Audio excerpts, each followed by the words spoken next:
A história da Bíblia e dos cristãos. Este documentário traz a incrível história de como a Bíblia foi escrita e traduzida desde Moisés até os dias de hoje. Foi muitas vezes queimada, banida e ridicularizada por décadas, desde a época dos imperadores romanos e monarcas ingleses. Mas a palavra de Deus não pode ser contida.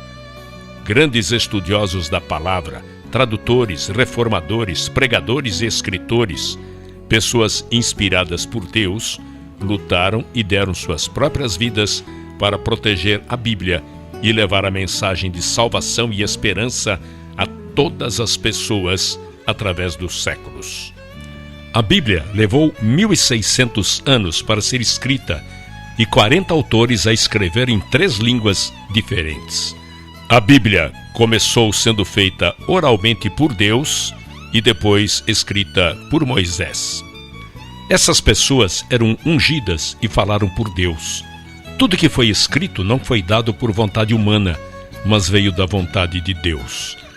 Tudo que foi escrito foi dividido em 2 testamentos, reunidos em 66 livros, 39 livros do Velho Testamento e 27 livros no Novo Testamento.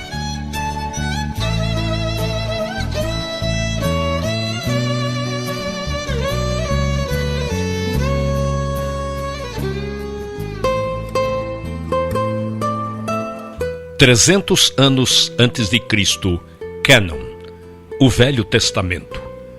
A palavra cânon significa coleção de livros que constituem a Bíblia. A Bíblia antiga no Velho Testamento não difere da que temos hoje. Eles tinham apenas 22 livros na Bíblia, entretanto, eram os mesmos 39 livros que temos hoje no Velho Testamento. Não só os livros de Moisés foram escritos nos anos de 1500 a.C., o livro de Jó foi escrito 400 anos antes disso. Em 586 a.C., quando os babilônios vieram assolar aquela terra, queimaram tudo o que podiam queimar no templo e puseram abaixo todas as rochas que o constituíam. Eles mantiveram os hebreus cativos por 70 anos e quando voltaram do cativeiro, foram espalhados por todo o mundo. Construíram pequenas sinagogas no qual podiam ensinar e dar instruções. Para isto, se fazia necessária uma Bíblia para cada sinagoga, e isto os levou a uma nova constituição, a dos escribas. A escrita era primitiva, e não havia letra minúscula, e nem sinais de pontuação. Não havia espaço entre as palavras, e eles escreviam do lado direito do papel para a esquerda. Eles eram exigentes, se autorregulavam da seguinte forma: podiam usar apenas peles de animais limpos. Cada página não podia ter menos que 48 linhas e nem mais que 60. A tinta usada deveria ser preta e de uma receita especial, e deveriam pronunciar cada palavra em voz alta que estava sendo escrita. Deveriam limpar a caneta e se lavar por inteiro antes de escrever a palavra Jeová. Toda vez que escreviam, deveriam ter uma revisão em 30 dias. As letras, palavras e parágrafos deveriam ser contados. Os manuscritos só poderiam ser guardados em lugares sagrados. Antes da invenção da imprensa, este processo sacrificante contribuiu para a notável precisão das escrituras quando comparadas com as recentes descobertas arqueológicas. 250 a.C., a influência grega. Quando Alexandre o Grande conquistou o mundo, era uma época de racionalismo filosófico. Haviam estrelas como Platão, Sócrates e Aristóteles. O homem vivia se questionando, mas eles não tinham respostas para as próprias perguntas. Deixavam na mente humana um vácuo, um vazio, algo que precisaria ser preenchido. Quando Alexandre morreu em 323 a.C., o mundo se tornou bilíngue e o grego era a segunda língua mais falada. Por isso, se tornou importante haver uma tradução dos inscritos judaicos para o grego. Nesta época, não era chamado de Bíblia. Por volta do ano 285 a.C., havia vários judeus que faziam parte da subcultura egípcia. Demétrios de Palerum, responsável pela mundialmente famosa biblioteca em Alexandria, perguntou ao rei Ptolomeu Filadélfio do Egito se ele conseguiria a tradução da lei judaica para a biblioteca. Para realizar isto, o rei liberou 100.000 escravos judeus que ele tinha em seu domínio e os enviou juntamente com presentes para o sumo sacerdote Eleazar em Jerusalém. Assim, Eleazar fez o seu pedido. Ele desejava que fossem selecionados 6 sábios de cada uma das 12 tribos, somando assim 72 homens.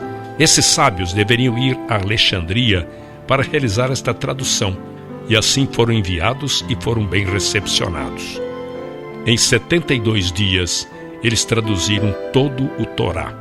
Este trabalho ficou conhecido como Septuaginta, que em grego significa 70. Esta tradução, portanto, foi feita antes da vinda de Jesus. No período de 300 a 400 anos antes de Cristo, praticamente não existia mais profetas, e a palavra de Deus era escassa. Por isso, alguns livros escritos neste período foram considerados apócrifos ou não canônicos, por não serem considerados inspirados por Deus. 0 antes de Cristo a 90 depois de Cristo. A compilação do Novo Testamento. Se pegarmos o primeiro século e vermos os fatos, teríamos 3 situações. O primeiro seria o período da verdade viva, no tempo em que Jesus viveu. Suas palavras foram importantes. Ele era poderoso em palavras e atos. Suas palavras eram oráculos e seus atos milagres. O segundo período seria do ano 33 aos 50 depois de Cristo. Eles não se preocuparam em escrever, pois acreditavam que ele voltaria em breve. Mas quando se chega no período de 50 a 90 depois de Cristo, é o período da comunicação escrita. Foi nesta época que certas condições ocorreram que se exigia a escrita de cartas, e estas cartas se tornaram a base do Novo Testamento. Hoje, estes manuscritos do Novo Testamento estão guardados na Universidade de Manchester, na Inglaterra. A Bíblia nos foi dada em fragmentos e os paleógrafos tiveram que juntar vários fragmentos para que tivéssemos uma cópia completa.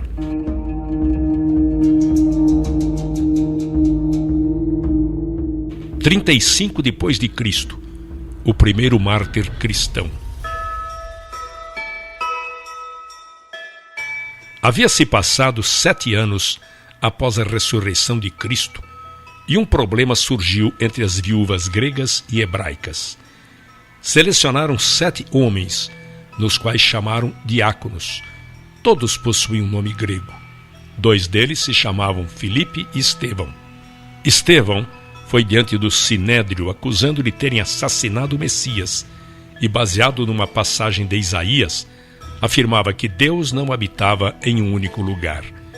Levantou ira tanto aos saduceus quanto aos fariseus. Eles o apedrejaram. Ele foi o primeiro mártir.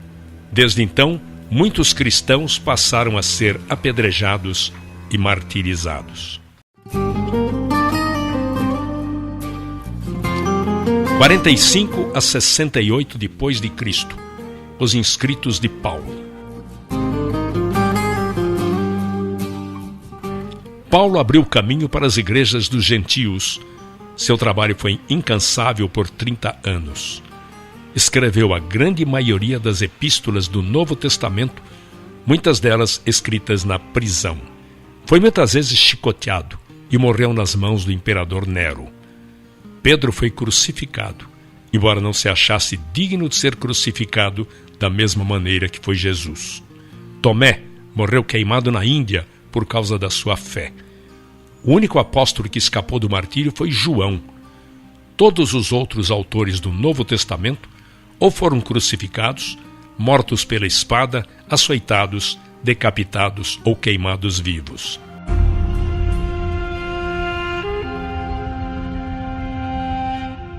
A expansão.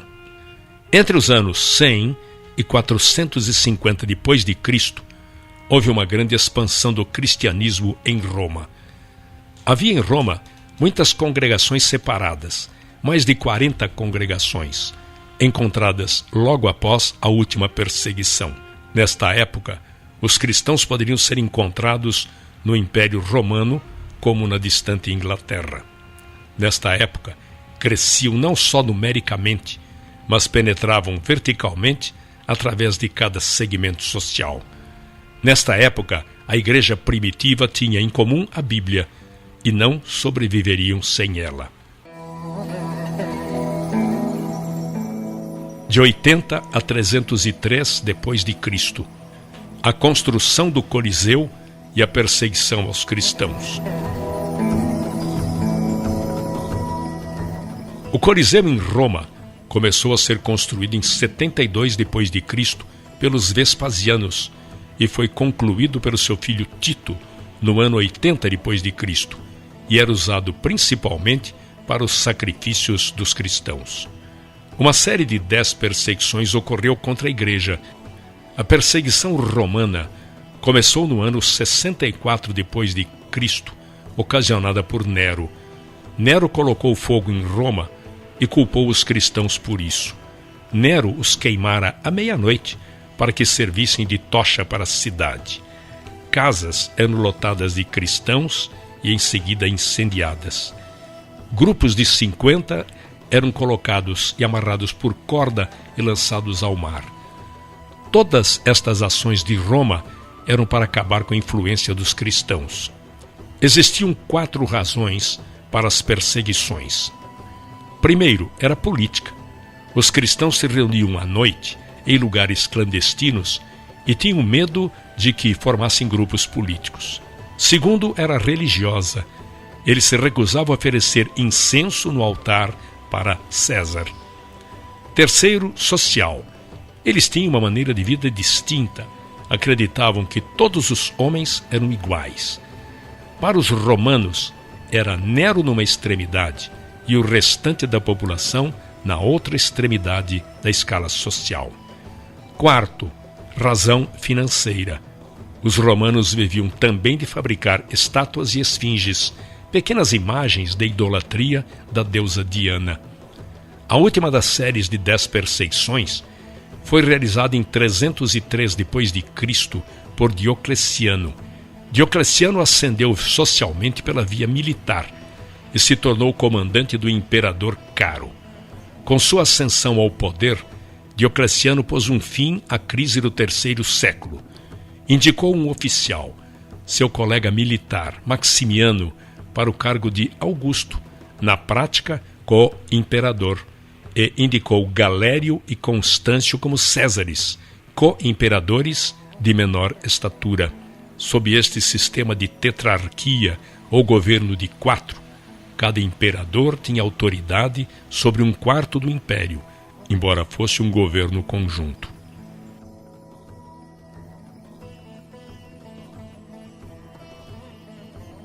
A grande perseguição. A perseguição de Diocleciano foi a última e talvez a mais sangrenta perseguição aos cristãos no Império Romano. Em 303, estes imperadores, os tetrarcas, emitiram uma série de éditos em que revogavam os direitos legais dos cristãos e exigiam que eles cumprissem as práticas religiosas tradicionais. Ele decretava fim de todas as reuniões, deposição de todos os oficiais, o encarceramento de todos aqueles que insistiam com a desobediência. Todos os livros escritos deveriam ser confiscados e queimados. Houve uma grande destruição dos escritos nesta época. Exigiam o sacrifício universal, ordenando a realização de sacrifícios às divindades romanas. Embora as leis voltadas às perseguições estivessem sendo anuladas por diversos imperadores nas épocas subsequentes, o fim das perseguições aos cristãos foi marcado pelo Édito de Milão de Valério Licínio e Constantino. Foram 241 anos de perseguições, mas mesmo diante de tal situação, os cristãos cresciam grandemente.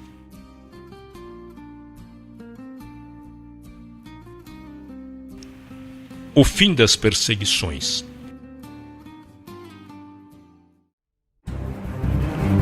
Constantino I, ou Constantino o Grande, entrou para a história romana como o primeiro imperador romano a se converter ao cristianismo.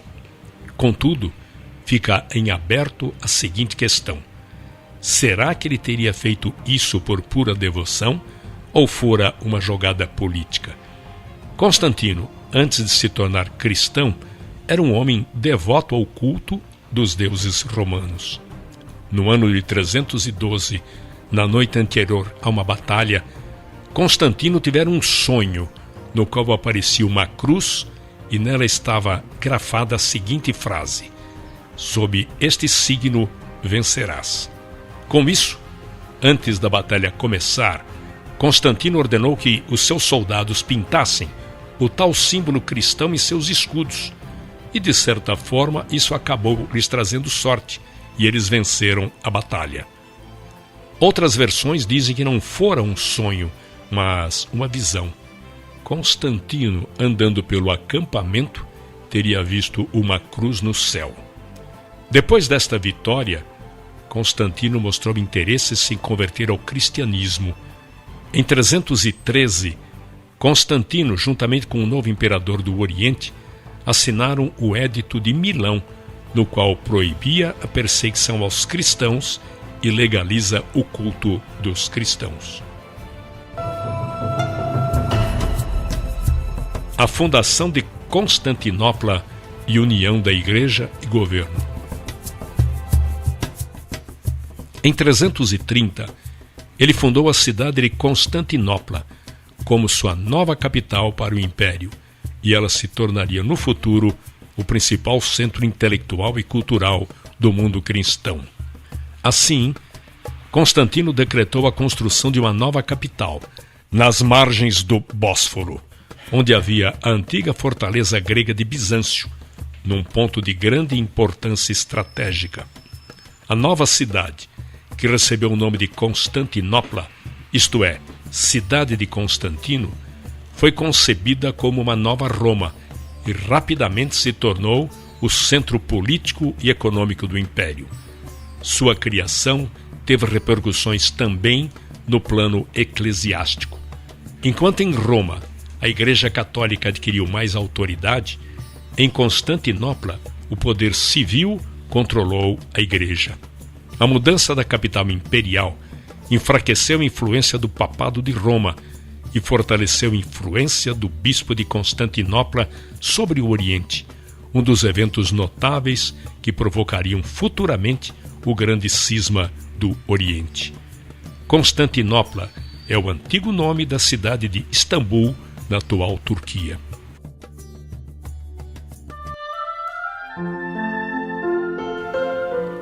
367 a 397 depois de Cristo, a canonização da Bíblia. Foi neste tempo que um grande teólogo da época, Atanásio de Alexandria, iniciou a cruzada por Novo Testamento canonizado. Atanásio foi o 20º arcebispo de Alexandria, como Atanásio I de Alexandria.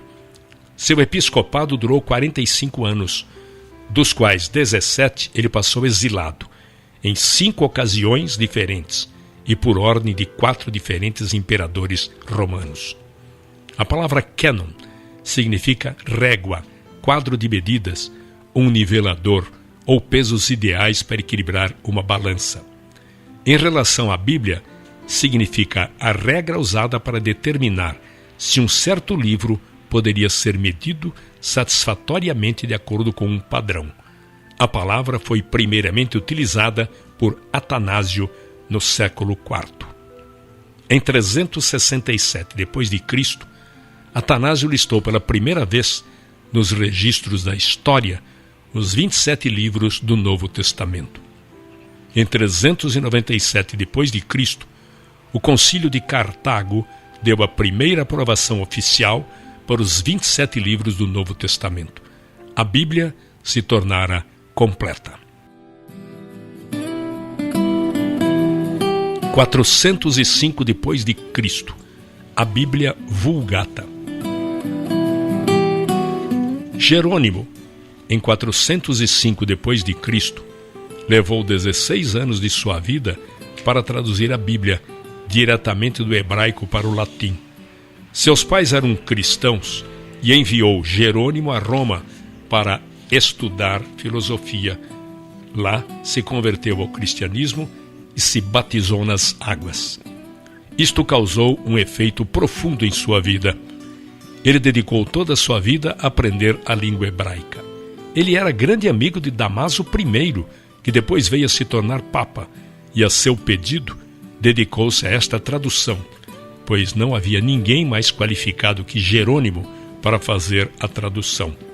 Aí ele se mudou para Jerusalém para viver uma vida monástica e se dedicou totalmente a esta tarefa de traduzir toda a Bíblia para o latim.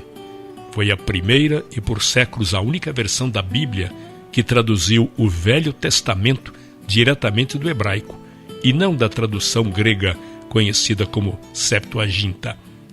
No Novo Testamento, São Jerônimo selecionou e revisou textos e traduziu também para o latim. Chama-se, pois, Vulgata a esta versão latina da Bíblia. Vulgata quer dizer edição, tradução ou leitura de divulgação popular, que foi usada pela Igreja Católica Romana durante muitos séculos e ainda hoje é fonte para diversas traduções. O latim se tornara cada vez mais importante nos negócios do Império. No ano de 405 d.C., sua missão havia sido concluída e ele morreu em 420 d.C. Na verdade, este se tornou um instrumento que bloqueava qualquer outra vulgata. Foi tão altamente admirada que as gerações posteriores resolveram proibir qualquer outra tradução. O latim se tornara a língua oficial da Igreja e com isto todas as outras traduções da Bíblia foram proibidas. O bom se tornou um inimigo. Isto de fato privou o povo da Bíblia e deixou o mundo afundado na escuridão da Idade Média. 550 d.C., a escuridão da Idade Média. A Igreja foi o poder absoluto nesta época, mas este é um triste capítulo na história do cristianismo. A Bíblia ficaria trancada e restrita aos conventos. Foi confinada a um pedestal e poucos privilegiados a podiam ler. Este é um triste capítulo na história da era cristã que levou centenas de anos até que viesse a Reforma. Enquanto isso, a Igreja era consumida com seus objetivos políticos e isto resultou nas cruzadas e outras atrocidades. Um número incontável de vidas foram ceifadas e a Igreja institucionalizada foi responsável por tudo isto. A tradução da Bíblia em inglês, 1324 d.C., John Wycliffe. John Wycliffe nasceu em Londres em 1324 e viveu 60 anos. Ele foi como a raiz que surge em solo árido. Tinha uma mente extraordinária. Viveu numa época de transição. Aos 16 anos, mudou-se para a cidade de Oxford para estudar na Escola de Artes e fez doutorado em teologia. Nos últimos 12 anos, passou dando aulas na Universidade de Oxford. Voltando um pouco atrás, no ano de 1167, os franceses expulsaram os estudantes ingleses da Universidade de Paris. Então eles vieram para Oxford, com o intuito de construir uma universidade. mas o povo da cidade não gostou da ideia. A não aceitação era tão grande que um grupo de universitários resolveu não ficar lá e foram para Cambridge e construíram aí outra universidade. E por 600 anos existiram apenas 2 universidades na Inglaterra, uma em Oxford e outra em Cambridge. Quando Wycliffe tinha 24 anos, uma terrível peste negra assolou a Europa e por fim chegou à Inglaterra. Não havia cura. A peste atingia ricos e pobres, jovens e velhos, e isto causou grande temor no coração de Wycliffe. Mais de 200 vítimas diariamente eram colocadas em campos abertos para o enterro. Aquele luto diário continuou até que a praga tivesse dizimado centenas e milhares de vidas. Não há dúvida de que esta praga causou um grande efeito na vida de Wycliffe. Ele trouxe um incrível efeito espiritual. A convivência com a morte causou nele um grande temor de Deus. Ele passou a rever suas prioridades e perdeu todo o medo do homem.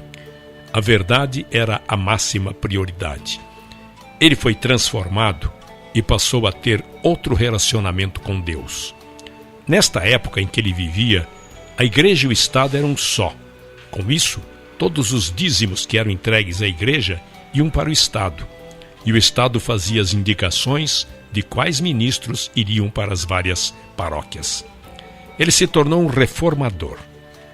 Segundo ele, o que era certo, e o que era errado, errado, e discordava das muitas práticas da igreja. Assim, nasceu o reformador. 1351 a 1372 depois de Cristo, a Guerra Fria. Nesta época, havia uma guerra fria entre a cidade de Roma e a cidade de Oxford. Existiam 2 frentes de batalhas. A primeira era no campo da política. Todos os cargos políticos importantes eram ocupados pelos membros do clero, e muitos eram estrangeiros, na maioria vindos de Roma. Recebiam altos salários que levavam embora para Roma. Muitos nem tinham pisado em solo inglês e recebiam altos salários que eram levados até eles. A situação se tornou muito mais ofensiva e se complicou ainda mais quando os franceses passaram a ser selecionados para estes cargos na Inglaterra. Não podemos esquecer que, historicamente, neste período, a Inglaterra estava envolvida numa guerra de 100 anos com a França. Por esta razão, o parlamento inglês aprovou 2 estatutos importantes. Primeiro, defendia que qualquer compromisso da igreja estrangeira dentro do reino inglês teria que obter a aprovação do rei. A segunda lei impedia que qualquer tribunal estrangeiro pudesse proferir penalidades ou juízo para qualquer inglês. Também invalidava qualquer mandado judicial a um cidadão para comparecer em tribunal estrangeiro, exceto se tivesse permissão do parlamento inglês. Contudo, 12 anos mais tarde, em 1365, o Papa exigiu que a coroa britânica pagasse impostos à igreja. 6 anos depois, Roma mandou um agente do parlamento para receber os impostos do Papa na Inglaterra. Com estes acontecimentos, o apoio à posição oposta de Wycliffe se fortalecia e foi indicado a capelão do rei da Inglaterra.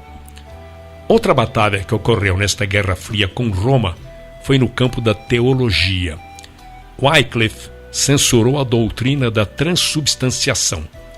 A igreja alegava que os elementos da comunhão eram transubstanciados no real corpo e sangue de Cristo. A investigação neste assunto levou à morte muitos homens nobres, que foram queimados até 125 anos depois, por causa da oposição a esta doutrina. Um sentimento de desesperança religiosa entristecia seu espírito. Então, John Wycliffe admoestava seus alunos e passou a escrever a grande imoralidade daquela época. Não deveremos nos esquecer de que naquela época não havia máquinas impressoras. Todo documento teria que ser escrito a próprio punho e esmeradamente copiado com o objetivo de circular entre o público.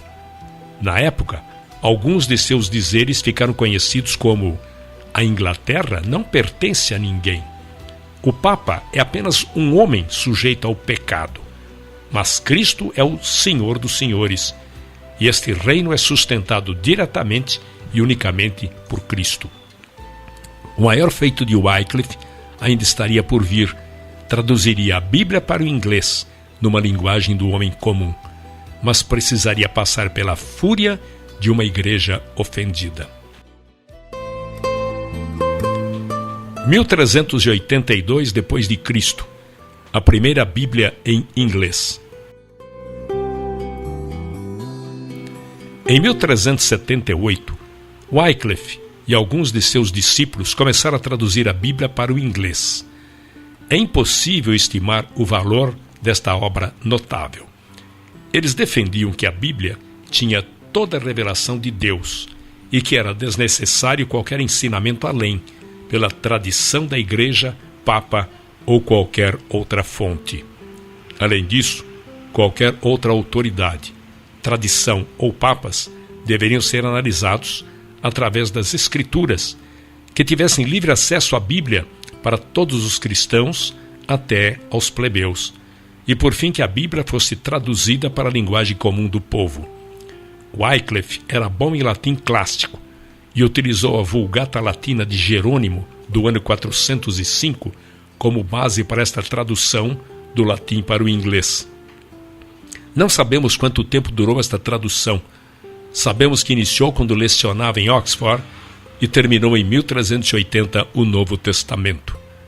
Wycliffe sabia que terminaria seus dias numa masmorra, numa das 7 colunas de Roma ou numa fogueira em Londres. Em 1382, concluiu o Velho Testamento. Pela primeira vez, o povo da Inglaterra teria a Bíblia em sua própria língua. Para reproduzir uma de suas Bíblias, toda escrita à mão, levou 10 meses.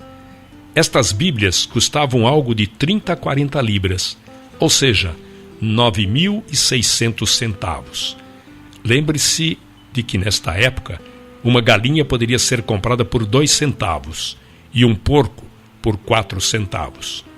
As pessoas traziam um peso de feno para poder adquirir o Novo Testamento por um dia. Alguns davam o valor de um dia de trabalho para pagar uma página da Bíblia. Através de Wycliffe, foi liberada uma força incrível na Inglaterra e trouxe luz à escuridão. Os discípulos de Wycliffe pegaram a Bíblia traduzida por ele e como uma semente a plantaram por toda a Inglaterra. Em 1428, seus ensinamentos se alastraram de tal forma que a Igreja censurou seus escritos, desenterraram seus ossos, os queimaram e os lançaram num rio. Eles queriam apagar de uma vez por toda a influência de sua heresia. A partir deste evento, a palavra de Deus atingiu os confins da terra na época. As suas ideias tiveram grande influência no continente europeu. Alguns de seus discípulos e alunos de Oxford levaram cópia para Boêmia, onde hoje é a Tchecoslováquia. Lá foi o berço de um grande movimento cristão, conhecido como Irmãos da Morávia, ou Igreja dos Moravianos.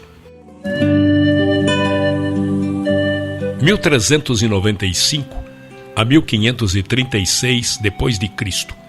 Mártires da Bíblia. Após a morte de Wycliffe, seus seguidores continuaram a seguir independentes da Igreja Romana. Eles acreditavam no sacerdócio de todo e qualquer fiel, que era perfeitamente possível realizar sacramento sem autoridade de um bispo. E além disso, havia um tremendo contraste entre os seguidores de Wycliffe e os sacerdotes romanos. Os seguidores de Wycliffe eram pessoas pobres. Os sacerdotes romanos tinham uma opulência que os tornavam claramente contrastantes. Quando saíam para pregar, pregavam usando a linguagem do povo. Já os sacerdotes romanos realizavam os cultos na língua morta do latim.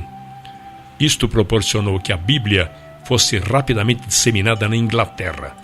tornaram-se tão fortes e corajosos que passaram a pregar cartazes com lemas em todos os lugares. Em 1395, fizeram uma solicitação ao Papa para abolir o celibato, a transubstanciação, as preces aos mortos e oferendas às imagens. Na verdade, eles pegaram um folheto escrito por Wycliffe sobre as 12 conclusões e os pregaram em todos os locais públicos, incluindo a Catedral de São Paulo e a Abadia de Westminster. Isso causou um alvoroço entre os bispos e o clero e significava uma blasfêmia contra a Igreja. Em 1399, o bispo de York associou-se ao rei Henrique VI. Foi ele quem indicou e colocou a coroa neste novo rei. E disse para ele que, para consolidar o trono, teria que conciliar o clero e sacrificar os lollardos. Lollardos era um termo ofensivo dado aos seguidores de Wycliffe e significava resmungões. O rei Henrique respondeu que seria o protetor da igreja. 2 anos depois, em 1401, o ato de queimar hereges foi sancionado pelo parlamento. Após 2 dias da aprovação deste projeto de lei, começaram a acender fogueiras nos campos de Londres para que queimassem vivos aqueles que não se retratassem. Um enorme, nobre exército de cristãos morreu queimado por exercerem sua fé por toda a Inglaterra durante os próximos anos. Mesmo assim, 125 anos mais tarde, os cristãos ainda eram tão numerosos e ativos quanto foram na época de Wycliffe e começaram uma reforma que literalmente viraria a Europa de cabeça para baixo.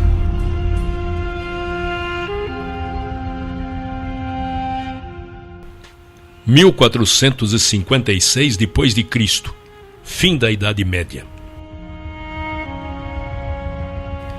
O fim da Idade Média e o início do Renascimento são os marcos desse período. Politicamente, houve a queda de Roma e Constantinopla, a descoberta da América em 1492. Religiosamente, um marco foi a conversão de Constantino e a publicação de um Novo Testamento em grego. A queda de Constantinopla foi um evento histórico que, segundo alguns historiadores, marcou o fim da Idade Média na Europa e também decretou o fim dos últimos vestígios do poderoso Império Romano, agora dividido e chamado de Império Bizantino. A conquista da capital Constantinopla pelo Império Otomano, sob o comando do sultão Maomé II, ocorreu em 29 de maio de 1453. A cidade de Constantinopla foi renomeada oficialmente para Istambul pela República da Turquia em 1930. Apenas 3 anos após a queda de Constantinopla, a primeira Bíblia foi impressa em Mayence, na Alemanha, em 15 de agosto de 1456. E o responsável por isso foi um homem chamado Johannes Gutenberg. Este foi um grande marco na história da humanidade, pois durante milênios a escrita restringia-se a modos de réplicas muito limitadas, como os papiros egípcios, os ideogramas chineses, cujo acesso era restrito a pequenos grupos de pessoas, geralmente escribas. O primeiro livro publicado por Gutenberg foi a Bíblia. Já não era necessário copiar à mão, palavra por palavra, como se fazia até então. Fazia-se um molde com os caracteres móveis, e a partir dele imprimiam-se quantas cópias quisessem. 30 anos após a morte de Gutenberg, suas máquinas já estavam espalhadas por toda a Europa, nas grandes cidades. Havia um homem em Wittenberg que chegou a imprimir 100.000 Bíblias. Um dos maiores humanistas desta época do Renascimento nasceu em 1467, de nome Erasmo. Seu pai era um padre. Quando ele tinha 11 anos, seus pais morreram na peste negra e ele se tornou interno num convento agostiniano, quando em 1492 se tornou um monge. Ele tinha o dom de escrever poemas, mas para aumentar sua renda começou a aprender e a ensinar grego. O grego havia se tornado uma importante língua entre os humanistas daquela época. Ele estudou grego em Oxford, onde conheceu Thomas More, futuro chanceler da Inglaterra. Erasmo se tornou muito popular devido à sua literatura. Foi, num sentido, o centro do movimento literário do seu tempo. Ele se correspondeu com mais de 500 homens de grande importância no mundo político e do pensamento.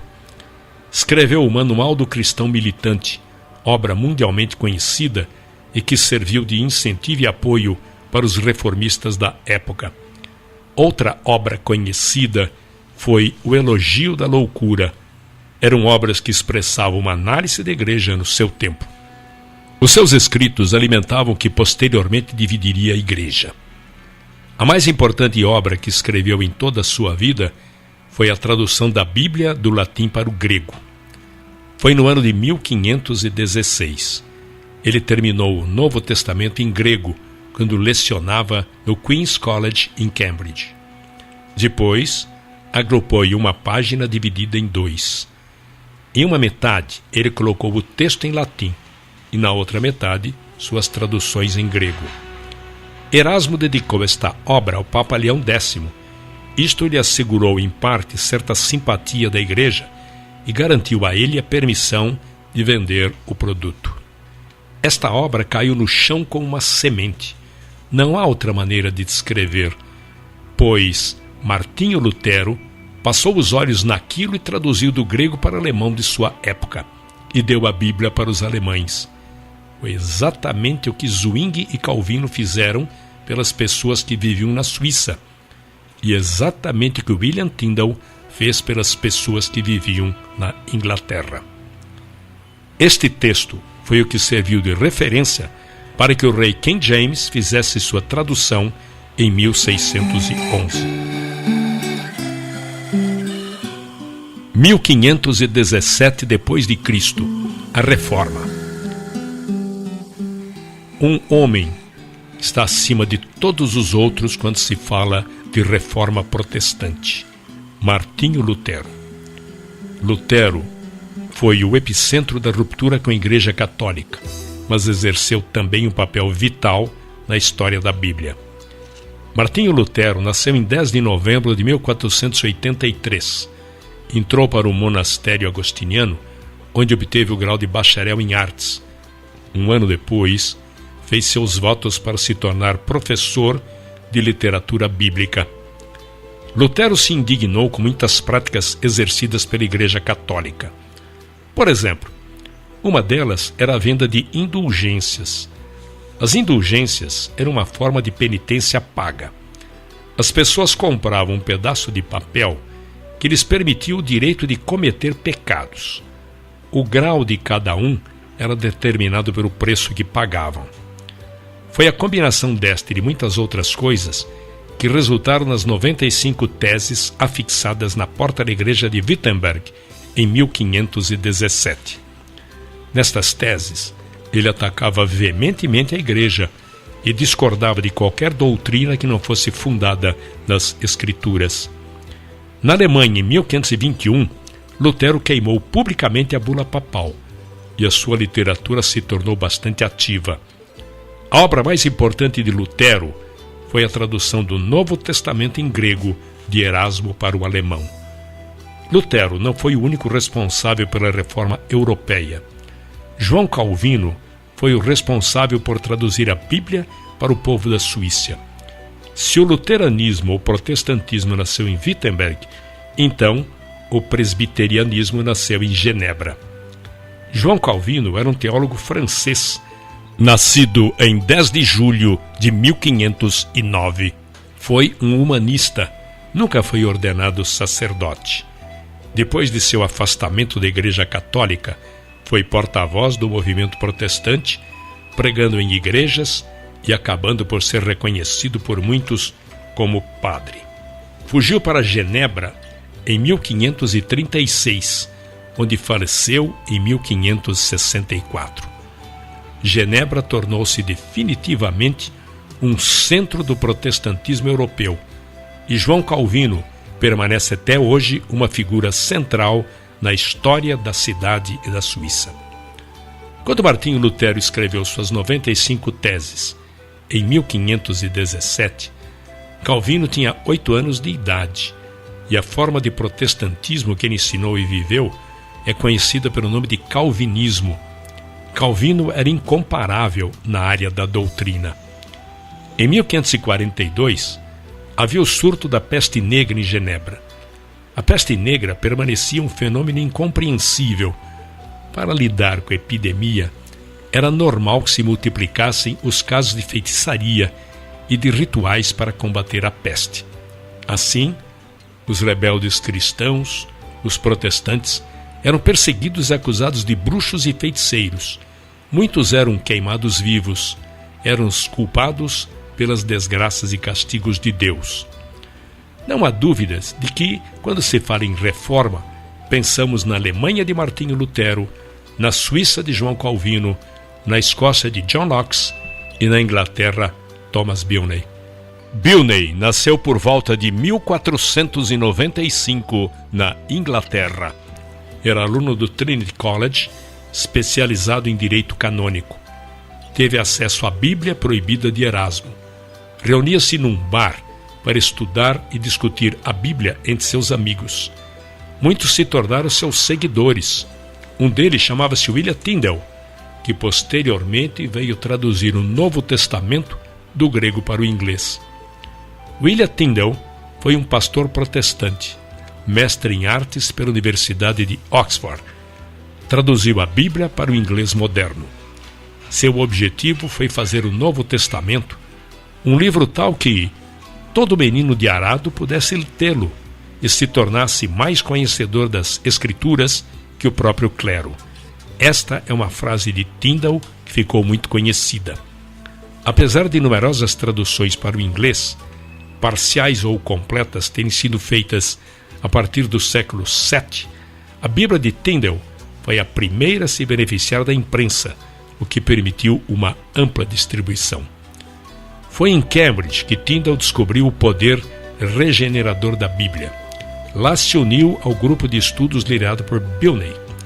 Ele sabia que este despertar estava restrito a Cambridge, em função da cultura. Assim, a razão de sua vida e a causa de sua morte foi traduzir a Bíblia para a linguagem do homem comum. Tyndale era um excelente erudito em grego e também um grande debatedor das Escrituras.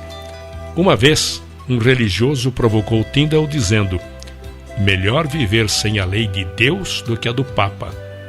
Tyndale retrucou: eu desafio o Papa e todas as suas leis, se Deus poupar minha vida por muitos anos, e farei com que um menino que conduz o arado saiba mais sobre as Escrituras do que você.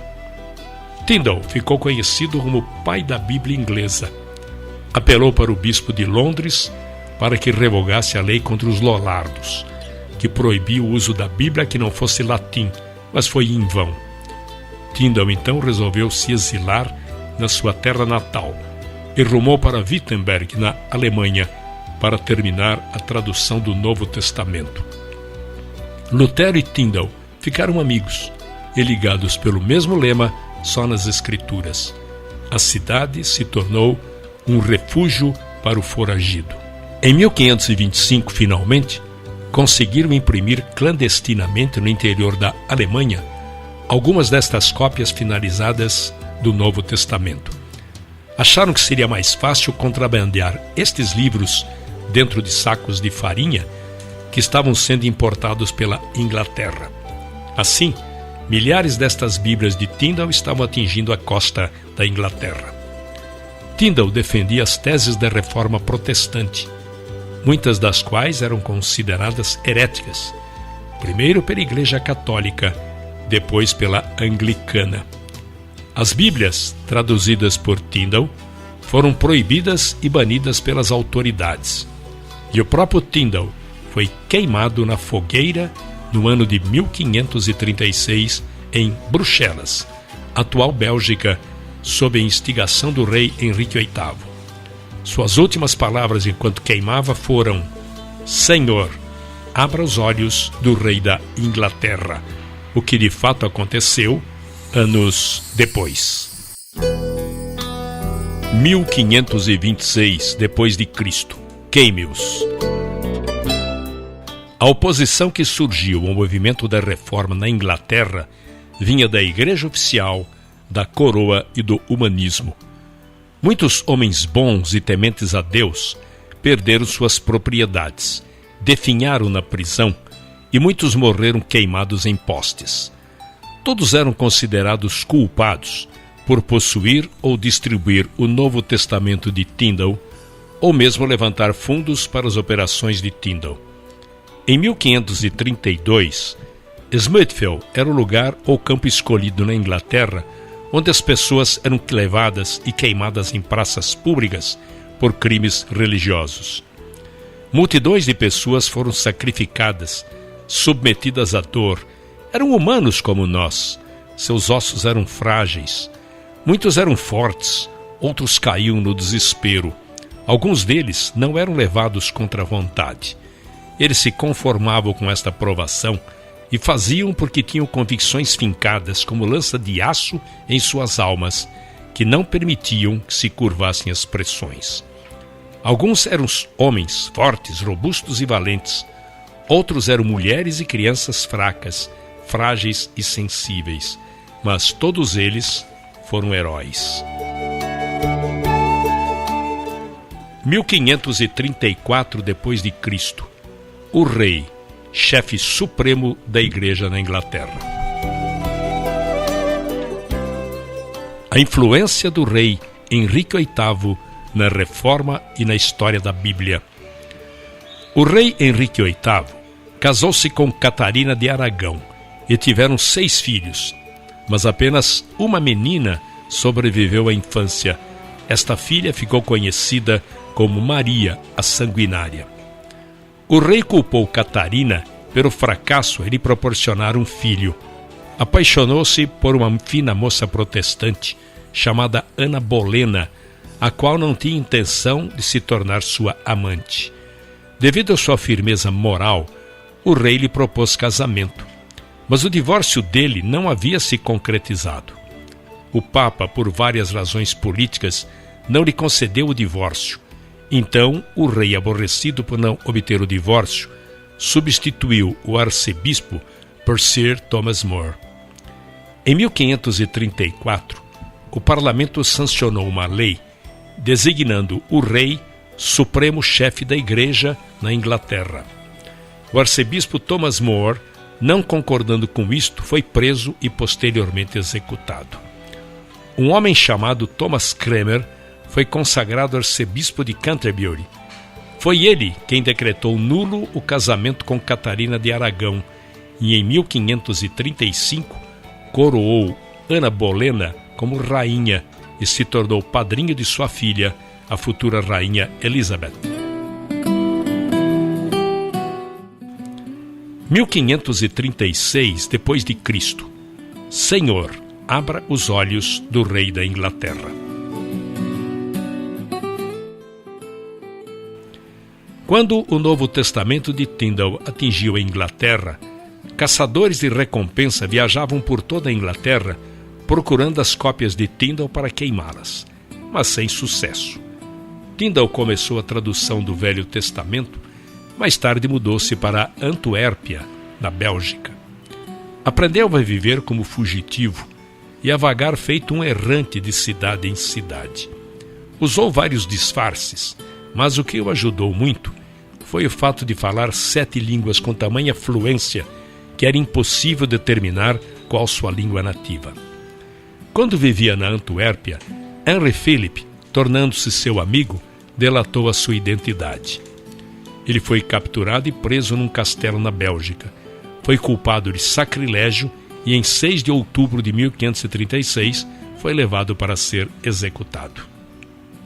Quando o levaram para o poste em que seria queimado vivo, havia 2 buracos no poste, por onde um pedaço de arame seria passado.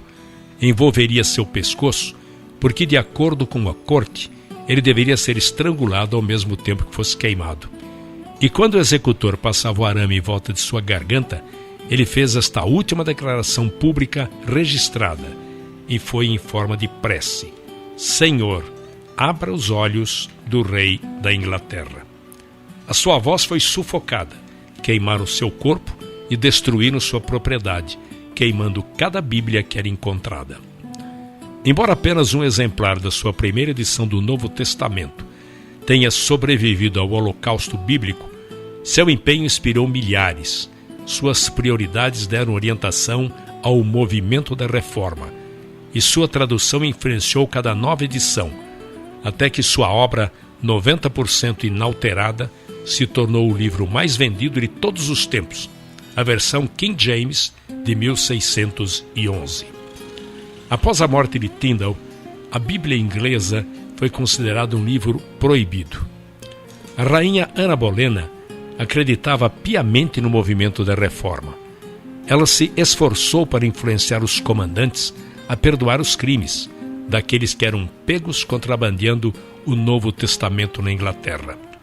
Ela recebeu um exemplar da Bíblia de Tyndale, que está até o dia de hoje no Museu Britânico. Entretanto, o rei Henrique VIII se apaixonou novamente por uma moça chamada Joanna Seymour. O rei aproveitou uma oportunidade para acusar Ana de adultério e mandou prender Ana numa masmorra.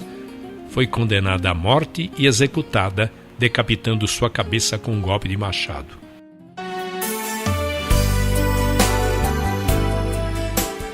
Em 1538 d.C., a primeira Bíblia autorizada. Embora Tyndale não tenha concluído a tradução do Velho Testamento, John Roger, com a alcunha de Thomas Matthews, concluiu o trabalho. Depois enviou os manuscritos para um editor inglês. O editor ficou tão impressionado com a obra que a enviou para o arcebispo da Inglaterra a fim de ter aprovação oficial. O arcebispo exibiu o manuscrito para o rei Henrique VIII e ele miraculosamente deu a aprovação oficial para a edição de uma Bíblia inglesa na Inglaterra pela primeira vez. A Bíblia de Matthews nada mais é do que a Bíblia de Tyndale. Isto ocorreu apenas 3 anos após a oração de Tyndale: Senhor, abra os olhos do rei da Inglaterra. Só que as notas de rodapé desta Bíblia de Matthews eram anticatólicas, o que não ajudava nas relações exteriores. Cromwell, secretário de Estado, resolveu que outra Bíblia deveria ser impressa. Miles Coverdale, um revisor da Antuérpia, suavizou as notas de rodapé da Bíblia anterior e, em 1539, publicou a Bíblia Grande. A Bíblia Grande não passou de uma edição da tradução verberada de Tyndale. Aqui, ela estava no mercado com inteira liberdade, mas com nova roupagem. Uma proclamação real foi feita. As Bíblias deveriam ser compradas por todas as paróquias da Inglaterra. O povo deveria ter livre acesso a elas e poderia lê-las a hora que desejasse. A Bíblia não foi um presente da igreja, mas do rei. As Bíblias deveriam ser distribuídas pelos sacerdotes ao povo. Esta foi a Bíblia que durou nos 20 anos subsequentes. Embora as cinzas de Tyndale estejam em terras estrangeiras e sem sepultamento, pelo menos esta Bíblia Grande foi como lápide. A Bíblia Grande foi em todos os aspectos fruto do seu trabalho e memorial de sua vida.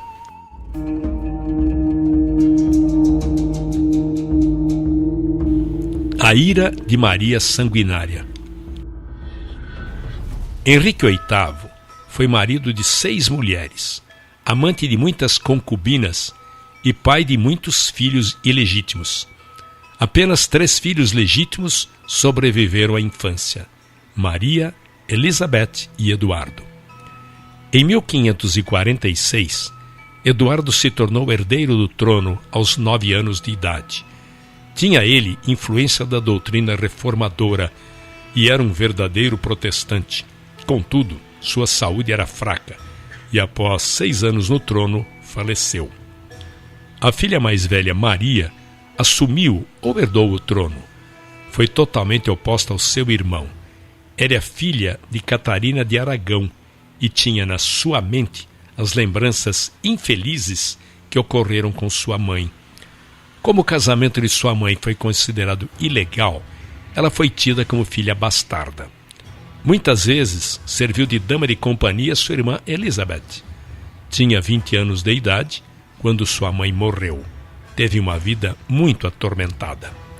Maria apresentava um temperamento dócil no início do seu reinado, mas as atitudes e pressão mudaram. O fervor religioso se tornou evidente. Uma nuvem negra pairou sobre a causa dos reformistas na Inglaterra. Ela jurou vingança ao arcebispo Cranmer, que havia aprovado o divórcio de sua mãe com o rei, tornando-a ilegítima e mudado a religião da Inglaterra para o protestante. Prendeu todos os bispos que apoiaram seu pai. A leitura da Bíblia voltou a ser proibida na Inglaterra. E muitos reformadores migraram para outros países da Europa, como Genebra, na Suíça, pois muitos estavam sendo perseguidos, presos e queimados na Inglaterra. Alguns anos mais tarde, após mais de 300 pessoas terem sido condenadas à morte na fogueira, Maria Sanguinária morreu devido a uma enfermidade. Em 17 de novembro de 1558, Elizabeth, sua meia-irmã, subiu ao trono. Elizabeth repetiu tudo que seu meio-irmão Eduardo tinha feito. Cada paróquia deveria ter um exemplar da Bíblia completa e suspendeu a perseguição aos cristãos.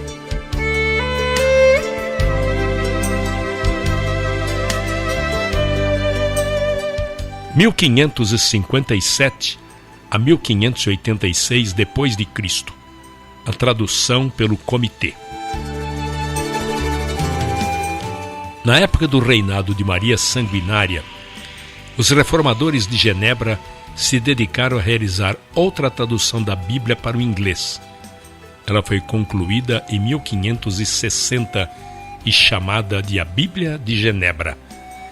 Foi uma Bíblia singular, a primeira elaborada por um grupo ou comitê, ao invés de um só indivíduo. O grupo incluía John Knox, Miles Coverdale, William Hitzer, entre outros menos conhecidos. Estes homens tiveram acesso a João Calvino quando precisavam de colaborações importantes. Dispunham de uma fonte de consulta maior que a disponibilizada a qualquer outro tradutor. Trabalharam meticulosamente cada detalhe. Seus métodos de tradução foram adotados posteriormente pelos eruditos que trabalharam na versão do rei James. Embora nunca tenha sido sancionada para uso público na Inglaterra, tornou-se rapidamente uma Bíblia popular devido ao tamanho pequeno. Tornou-se a Bíblia dos Puritanos e foi adotada pelo exército de Cromwell. Em 1559, Elizabeth, agora rainha, nomeou Matthew Park como arcebispo de Canterbury. Ele era professor da faculdade de Corpus Christi em Cambridge e, graças à sua insistência, surgiria uma nova Bíblia inglesa. Ela foi chamada de a quarta revisão da Bíblia de Tyndale. Também foi fruto de um comitê de 8 a 9 bispos e se tornou conhecida como a Bíblia dos Bispos. Achava-se que ela seria necessária devido à crescente busca pela Bíblia de Genebra. Na verdade, a Bíblia de Genebra estava tomando lugar na versão autorizada, que era a Bíblia Grande, e em segundo lugar, diminuía a autoridade dos bispos. Quando a rainha Elizabeth assumiu o trono e os reformadores voltaram a viver na Inglaterra, um movimento chamado Puritanismo teve início, resultado da influência de Calvino. O resultado foi a busca de uma nova maneira de administrar a igreja, pois estavam derrubando o respeito que as pessoas deviam ao clero. Então, o arcebispo Matthew Park achava que esta nova tradução poderia restaurar o seu prestígio. Esta tradução seguiu a Bíblia Grande nas partes históricas, e os livros proféticos carregavam a nítida influência da Bíblia de Genebra. Era onerosa e pesada. Seus termos eclesiásticos não eram apropriados ao homem comum. A Bíblia dos Bispos durou 40 anos, teve 20 edições, e foi considerada a mais fraca de todas as Bíblias.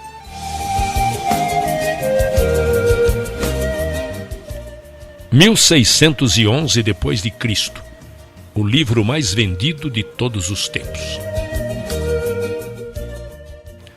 Elizabeth morreu, e como não deixou filhos, Jaime VI da Escócia, filho de Maria Stuart, se tornou herdeiro do trono inglês.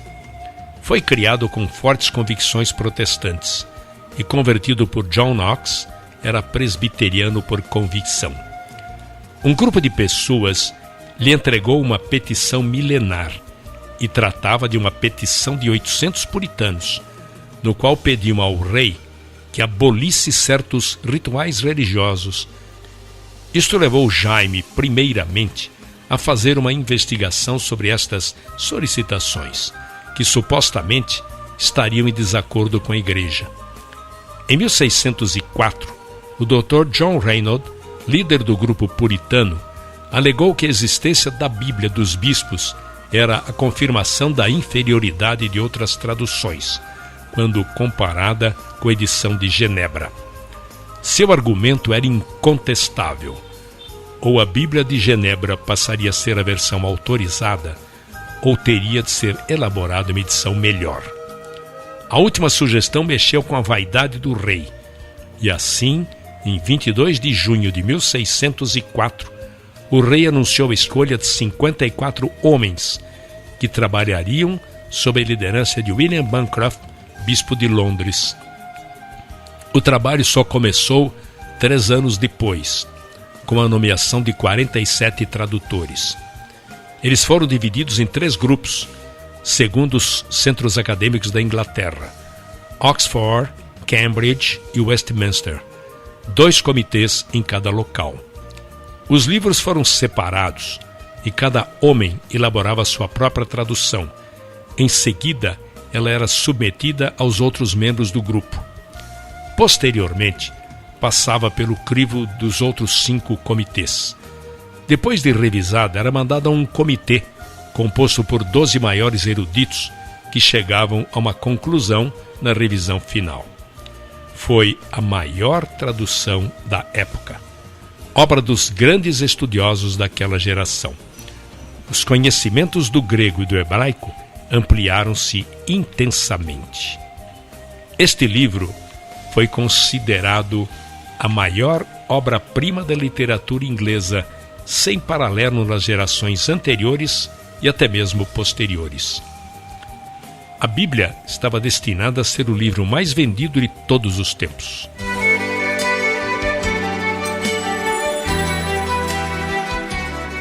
Em 1580 a 1620 depois de Cristo, os peregrinos. Em 1580, um jovem chamado William Brewster frequentava a faculdade em Cambridge. Adotou a doutrina dos puritanos. Brewster desempenhou papel fundamental na formação de uma nova colônia que formaria uma nação. William Brewster se tornou amigo de outro jovem cujo nome era William Bradford.